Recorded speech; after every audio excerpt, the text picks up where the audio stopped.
Your mind can be your biggest ally, yet until you learn how to control it, it will remain your biggest enemy. An uncontrolled mind is an uncontrolled reality. Every external effort will fall short unless the internal storm is brought to peace. Only when you can fully destroy the spirit of your overthinking can you create the reality you so desire.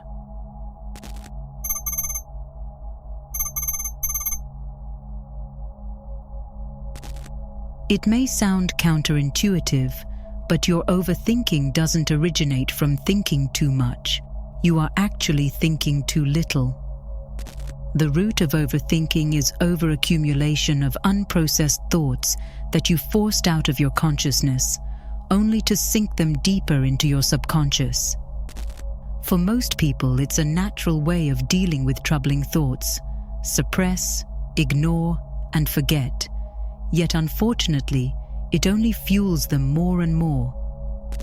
While the thought can be momentarily erased from conscious reasoning by distraction, denial, or by simply throwing yourself into something else, if it carries emotional weight, it remains embedded in your subconscious for the long run.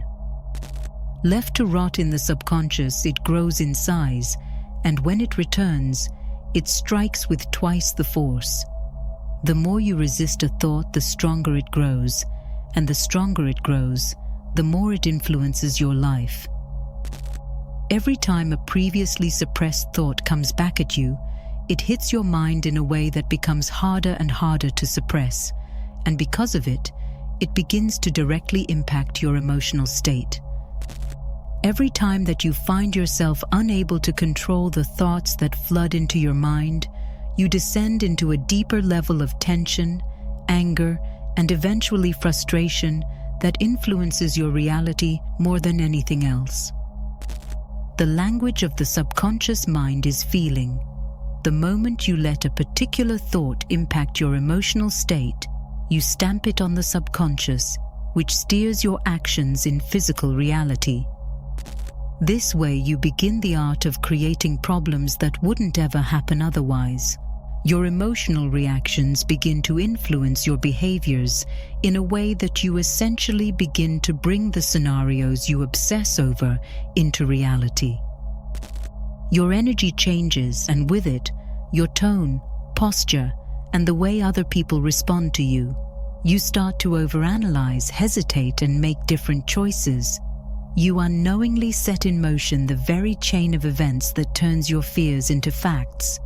But it all starts with the moment it dictates your emotional state.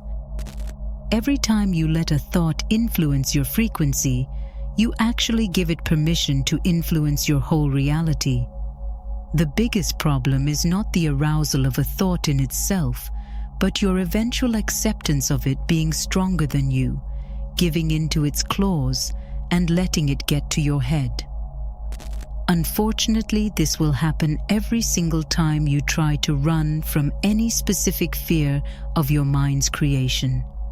Fighting, bending, or escaping is never the solution. What you resist persists.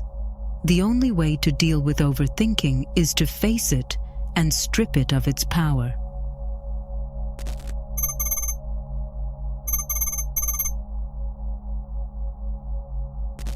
This 21st century world we live in never really gives you a chance to sit down with your own thoughts and try to understand what's really going on.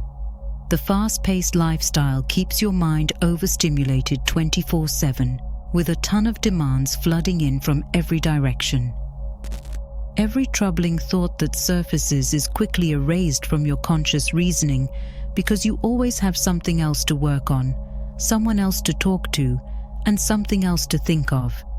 You jump from one activity to the other, and in that constant motion you never give your mind the opportunity for dealing with its unfinished thoughts, and so they pile up, grow roots, and keep the cycle alive. While this is the state most people live in, unfortunately, it only leads to the point that they are controlled by their thoughts instead of the other way around. The process of destroying your overthinking essentially lies in allowing the unprocessed thoughts buried in your subconscious mind to process themselves. You no longer run, ignore, or try to suppress them, but face them and let them pass through.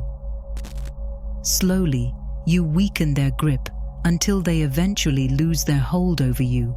But in order to do that, you need to first be in a particular state of stillness. Only when your mind is not stimulated, free from all those distractions flooding into your mind during the day, it's possible for you to root them out. No screens, no music, no coffee, just you and your thoughts. This works with any troubling thought that follows you and doesn't want to let go. Simply go silent. Sit down and do nothing for an hour or two, however much your mind needs to deal with its chaos.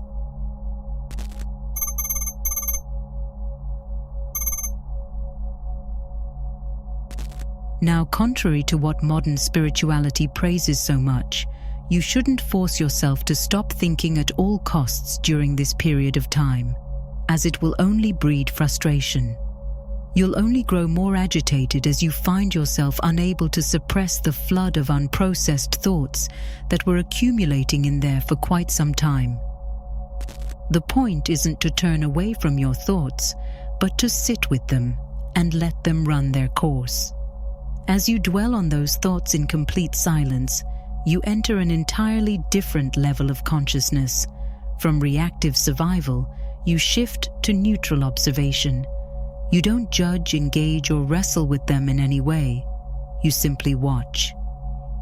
In that stillness, these thoughts gradually process themselves. Their grip weakens, and the noise slowly fades away. It's only in this state when you can deal with the spirit of overthinking that silently sabotages your life.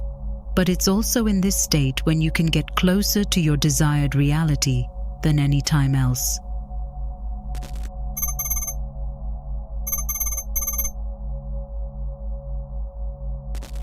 The first step towards any transformation is awareness. In order to truly move towards your desired reality, you have to be continuously aware of what you allow to influence your emotional state. All of those sudden fears, doubts, and insecurities are nothing but a trick of your old frequency that wants to keep you where you are. Until you can see through those tricks and learn how to deal with them, they will continue to sabotage any progress that you make. None of those thoughts really arise from you, but from the unconscious habits you have cultivated for years. Your mind works the same as shopping algorithms. It recommends you products, thoughts, based on your previous searches. An unconditioned mind works essentially like a rigged marketplace. It offers you plenty of different options, yet all of them are designed to keep you in the reality you have been living in your whole life. The language of your frequency is feeling. It doesn't care about your intentions. It doesn't care if you are nice or if you work really hard.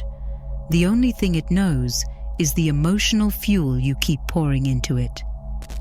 Your subconscious mind knows only what it has repeatedly felt before, and it will do everything it can to reiterate those feelings by offering you thoughts designed to pull you back into your old emotional baseline. You can't change your first thought, which is nothing but a result of your subconscious programming, but you can change how you react to it. Your emotional state has to be absolutely bulletproof to everything that doesn't lead you to where you want to go.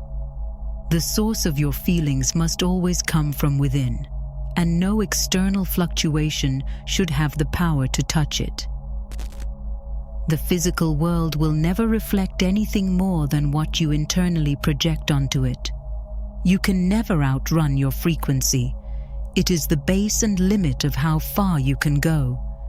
With anything you wish to achieve in your life, any goal, dream, ambition, your frequency has to be a direct reflection of it. To elevate your frequency, you have to learn how to internally generate emotional states that will fuel it. As you get to that point of stillness where your mind is not stimulated, it's much easier for you to place yourself in the emotional equivalent of achieving your desired reality. Your focus is concentrated, your visualizations become sharper, and your intuition is stronger than ever. Time travel to your highest aspirations and operate from there. Pre-live in that reality. See it, hear it, feel it. Make it an anchor to the emotional state you keep returning to. After you have been there 1,000 times in your mind, you no longer have to force yourself to find a way to make it happen. You just live it, and the how begins to unfold on its own.